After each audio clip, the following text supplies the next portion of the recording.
আমাদের হাতি ভাই বলে গেছে এই বাংলাদেশে ইনসাফ কায়েম হবে। আমরা এই বাংলাদেশে ইনসাফ কায়েম করবো ইনশাল্লাহ। আপনারা জানেন হাদি ভাই চেয়েছিল ইনসাফ ভিত্তিক কল্যাণ রাষ্ট্র কায়েম করা। আমরা কি এই হাদি ভাইয়ের উদ্দেশ্য থেকে সরে যাব?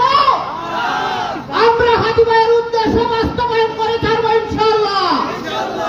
হাদি ভাই বলেছিল জান দিব কিন্তু জুলাই দেব না।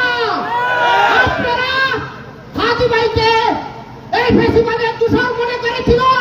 হাদি ভাইকে যদি মেরে ফেলে তাহলেই মনে হয় জুলাই শেষ করে দিবে। আমরা কি রাজপথ ছেড়ে দিয়েছি?